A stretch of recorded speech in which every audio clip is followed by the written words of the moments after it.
Cher journal. Cher journal. Cher journal. Cher journal. Cher journal.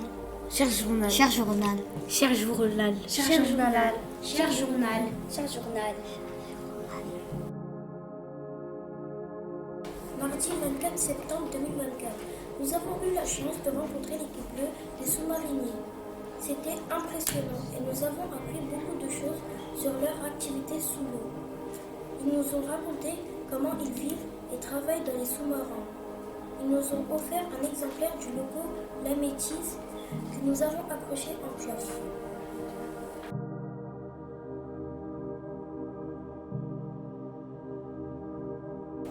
Cette année, notre maîtresse a en charge la chorale de toute l'école. Elle a donc choisi l'œuvre pour enfants Mila et l'arbre à bateau d'Isabelle Aboulker. L'histoire s'inspire d'un conte traditionnel chinois. Mila est très attachée à son grand-père. Elle aime se promener avec lui dans la forêt. Il lui a appris le nom des arbres, mais quelque chose tracasse Mila. Depuis que son chat est mort de vieillesse, Son papier devine ses préoccupations et lui demande de ne pas être triste quand il mourra, car elle pourra penser à lui et lui parler au milieu des arbres qu'ils aiment, tous les deux. Et c'est ce qu'elle va faire après sa mort, jusqu'au jour où elle croise des bûcherons avec une tronçonneuse qui ont besoin de bois de chêne pour fabriquer un bateau. Le cauchemar pour Mila. Mais elle se souvient que c'était le rêve de son grand-père de devenir marin et de partir sur un navire. Nous venons choisir des chaînes et demain nous reviendrons pour abattre quelques chaînes pour utiliser leur tronc. Faut savoir, mademoiselle, que pour faire un bon bateau, c'est du bois de chêne qu'il nous faut, qu'il nous faut. On sait que les demoiselles ont tout un cœur d'artichaut. Nous, on n'a pas de problème, nous, on fait notre boulot. Faut savoir, mademoiselle, que pour faire un bon bateau, c'est du bois de chêne qu'il nous faut, qu'il nous faut. C'est du bois de chêne qu'il nous faut, qu'il nous faut.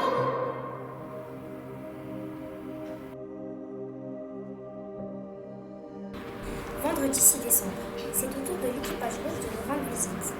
Nous avons préparé des questions et organisé des tours de table. Nous pouvions être proches d'eux et leur poser toutes les questions qui nous passaient par la tête.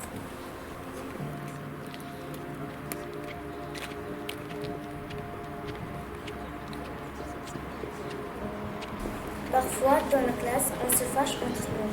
Nous avons donc demandé au capitaine ce qu'était pour lui un équipage. Il nous a expliqué qu'il était une équipe et qu'il avait une mission à réaliser tous ensemble. Alors même si parfois ils étaient fâchés entre eux, ils devaient mettre ce sentiment de côté pour mener à bien leur travail. Bonjour à tous. Ça peut être un avion aussi, mais chez nous c'est un sous-marin. Et donc nous, on est un équipage de sous-marins, donc on doit travailler ensemble, en fait on n'a pas le choix, parce qu'on a tous une tâche particulière à faire, et on doit se faire confiance sur cette tâche pour faire fonctionner le sous-marin. Donc je vais vous donner un exemple. C'est par exemple, le quartier-maître Boutilla ici, son travail, c'est d'écouter ce qui se passe autour du sous-marin. Mais si lui, il n'écoute pas bien, eh ben, moi, qui suis le commandant du sous-marin, ça veut dire que je ne sais pas ce qu'il y a autour du bateau. Donc ça veut dire que je dois lui faire confiance sur le fait que, en fait, il fait bien son travail et il écoute autour du sous-marin et il est capable de dire, ah bah tiens, là j'entends un bateau par là, ou j'entends une baleine, ou j'entends un dauphin. Et ça, c'est la confiance qui marche au sein de l'équipage. Et après, si le quartier-maître Boutilla est quelqu'un qui est casse-pied, eh ben, je pourrais lui dire, vous êtes casse-pied, quartier-maître Boutilla, mais je ne vais pas le taper. Je vais juste lui dire d'essayer de faire un effort dans un domaine particulier sachant que par ailleurs, je lui fais confiance parce qu'il fait bien son travail. Donc il faut dissocier ce qui est comportement pour nous et ce qui est vraiment le travail et les tâches. Et ça, c'est essentiel pour qu'un sous-marin, enfin, l'équipage de sous-marin fonctionne bien. Donc si vous devez retenir quelque chose de ça, c'est au moins de faire la part des choses entre ce qui est votre travail et ce qui du coup va donner confiance aux autres, et ce qui est votre comportement sur lequel vous pouvez agir un petit peu pour faire plaisir, pas faire plaisir, et quand vous savez que vous agacez quelqu'un, faites attention de ne pas l'agacer.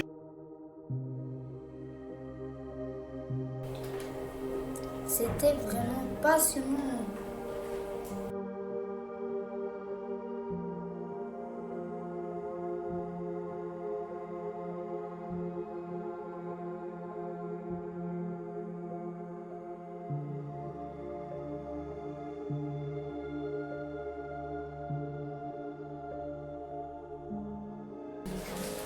Aujourd'hui, nous avons reçu un superbe courrier du capitaine de frégate Arnaud Voiry, commandant de l'équipage bleu. Il nous a écrit pour nous présenter ses vœux.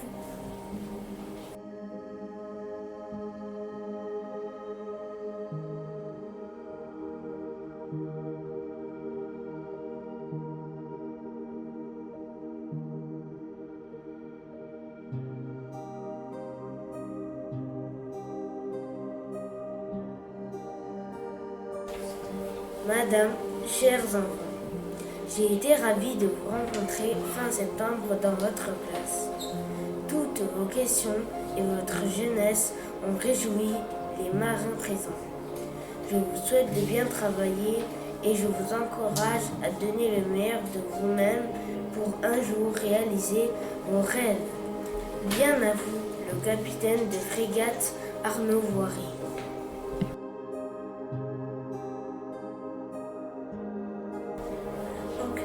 À notre tour, pour leur répondre, nous avons créé un cadre avec des mots mêlés en partant du mot équipage. C'est assez amusant. Puis nous avons récité les vœux Je vous aide de Jacques Brel pour les offrir à l'équipage.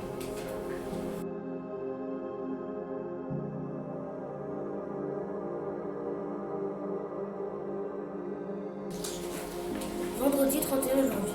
Aujourd'hui, nous sommes allés dans la forêt pour rencontrer des chiens. C'était une belle sortie et nous avons pu toucher les troncs des arbres et imaginer comme ils étaient transformés pour devenir des bateaux.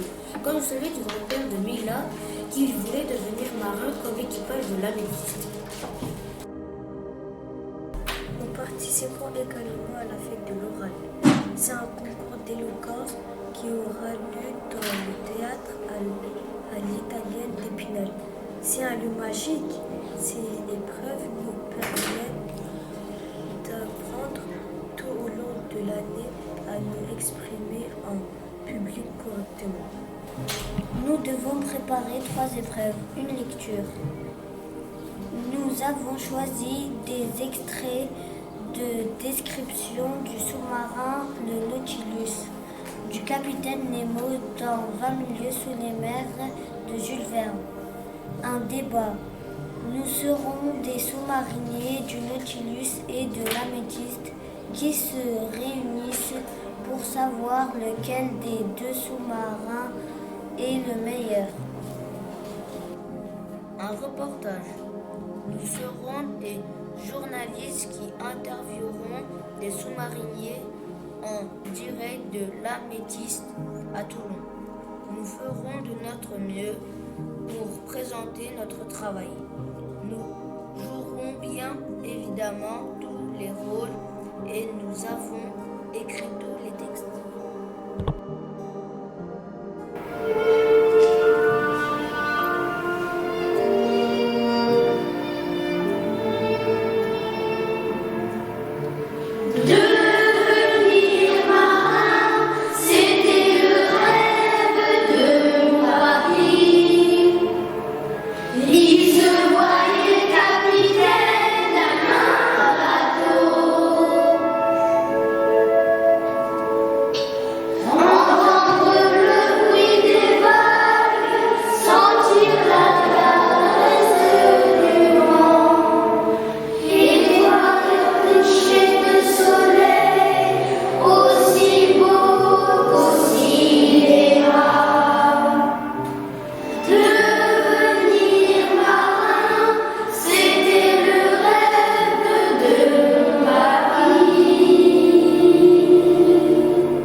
des rêves à n'en plus finir et l'envie furieuse d'en réaliser quelques-uns.